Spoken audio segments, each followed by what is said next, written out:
पूरे आलमे इस्लाम के लिए सजदा शुक्र बजा लाने का वक्त हुआ चाहता है। पाकिस्तान का मास्टर प्लान कामयाब हो गया है। एक जानिब तो ईरान ने अबनाए हुर्मुज़ को पूरी दुनिया के लिए खोलने की बात कर दी है, लेकिन असल मास्टर स्ट्रोक ईरान के 20 अरब डॉलर के असासों के हवाले से है और पाकिस्तान के साथ तिजारत। ये वो नुकात हैं जो गेम चेंजर हैं और जो पूरे का पूरा मंजरनामा तब्दील कर सकते हैं। लेकिन ये सब कुछ कैसे हुआ, ये इंतहाई अहम है।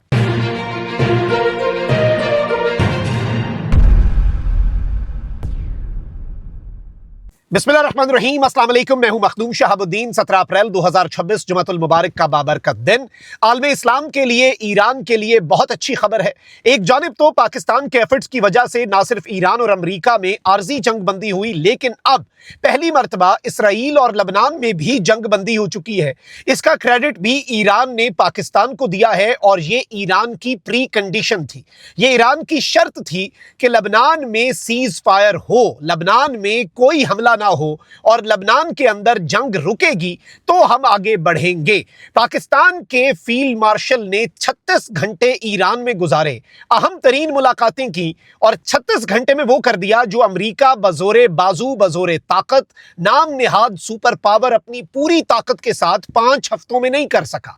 अबनाए हुर्मुज़ को खोलने का ईरान ने ऐलान तो कर दिया है, लेकिन असल कहानी कुछ और है और इसके असरात उससे भी ज्यादा अहम है। और आज जुम्मे का दिन आलमे इस्लाम के लिए बाबरकत दिन साबित हुआ है, पाकिस्तान के लिए भी बाबरकत दिन साबित हुआ है। मैं सारी डिटेल्स आपके सामने रखता हूं, लेकिन उससे पहले अगर अभी तक आपने इस वीडियो को लाइक नहीं किया, लाइक जरूर कर दें। कमेंट सेक्शन में राय का इजहार भी कीजिएगा।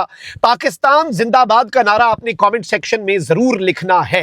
नाज़रीन इकराम, डेवलपमेंट्स बड़ी इंटरेस्टिंग है, एक एक करके आपके सामने रखता हूं। सबसे इंपॉर्टेंट चीज जो पहली चीज है वो तो यह है कि एक तो अमरीकी सदर डोनाल्ड ट्रंप जो है उसने ऐलान किया कि मैंने सीज फायर अनाउंस करवा दिया है, अब लबनान और इसराइल में जंग नहीं होगी। और इस सब के अंदर हिजबुल्लाह जो है उसे भी सीज फायर के अंदर शामिल करवाया। याद रखिएगा कि ईरान ने कहा था कि लबनान का सीज फायर डील का हिस्सा है। अमरीकी नायब सदर जेडी वैंस ने कहा नहीं नहीं, ईरान को गलत फहमी हुई होगी, लबनान तो डील का हिस्सा नहीं है। पाकिस्तान ने स्टैंड लिया। देखिए, मीडिएशन और सालसी तब होती है जब आप असूली बात पे फिर डट जाएं और दोनों फरीकैन में से जिसे भी जिस वक्त पे आईना दिखाना की नौबत आए आप दिखाएं। ऑन द रिकॉर्ड है, पाकिस्तान के अक़वाम मुत्तहिदा में जो सफीर हैं उन्होंने अमेरिकन मीडिया पे आकर कहा नहीं जी ऐसी बात नहीं है, ईरान को कोई गलतफहमी नहीं हुई, लबनान की जंगबंदी जो है वो मुआहदे का हिस्सा है, पाकिस्तान ने सोच समझ कर अनाउंसमेंट की है और लबनान में जंगबंदी होनी चाहिए।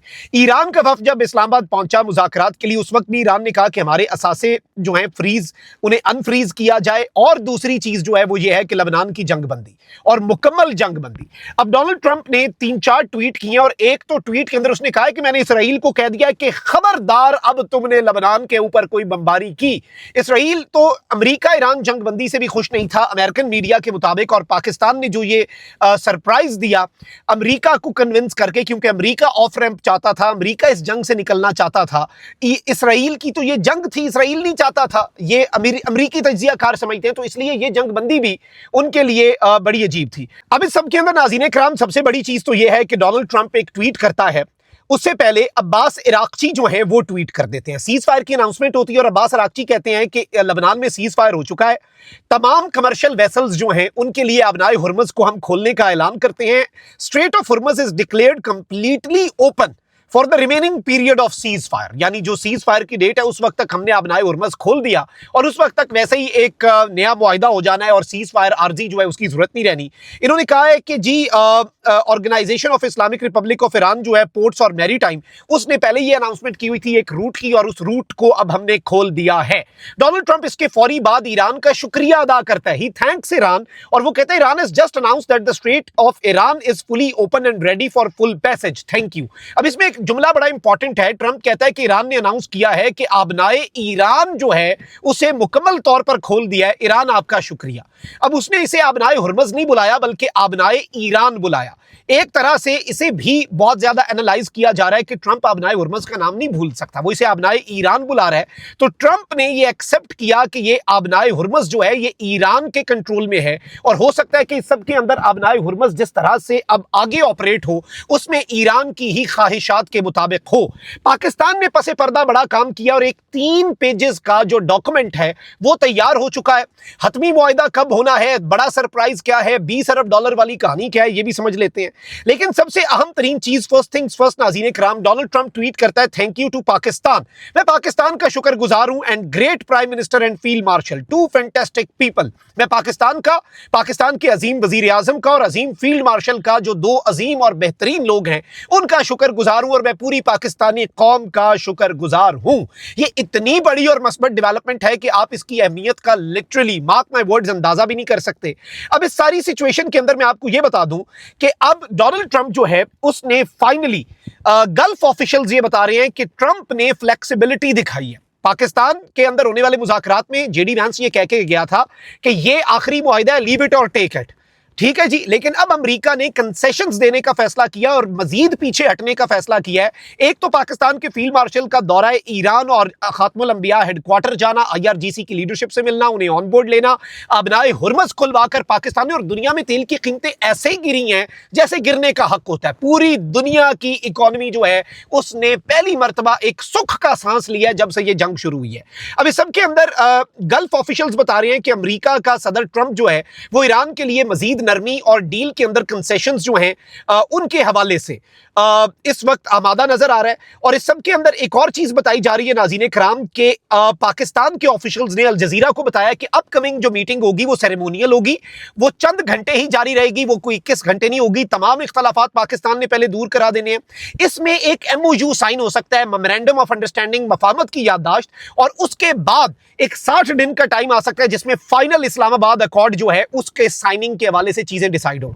अब इस वक्त मेरे पास ये इंफॉर्मेशन आ रही है नाज़रीन कराम के एक्सियोस ने यह कंफर्म किया है कि अमेरिका और ईरान जो है वो पाकिस्तान के थ्रू एक 3 पेजेस के ड्राफ्ट के ऊपर निगोशिएट कर रहे हैं। और इसमें एक इंपॉर्टेंट चीज यह है कि ईरान अगर अपना हाईली एनरिच यूरेनियम जो है वो हवाले करता है और उसे गिव अप करता है तो अमेरिका $20 अरब के ईरान के जो एसेट्स हैं वो अनफ्रीज करने जा रहा है। इसमें इंपॉर्टेंट चीज यह है कि ईरान का एनरिच्ड यूरेनियम जो है वो अमेरिका के हवाले ईरान नहीं करेगा, बल्कि हाईली एनरिच यूरेनियम जो है वो एक थर्ड कंट्री को दिया जाएगा। वो रशिया भी कह चुका है हम एक्सेप्ट कर सकते हैं। हो सकता है अमेरिका रशिया पे एतमाद ना करे जितना एतमाद इस वक्त दोनों फरीकैन को पाकिस्तान पर है, और पाकिस्तान एक रिस्पॉन्सिबल न्यूक्लियर स्टेट है, इसमें वो हाईली एनरिच यूरेनियम पाकिस्तान भी आ सकता है।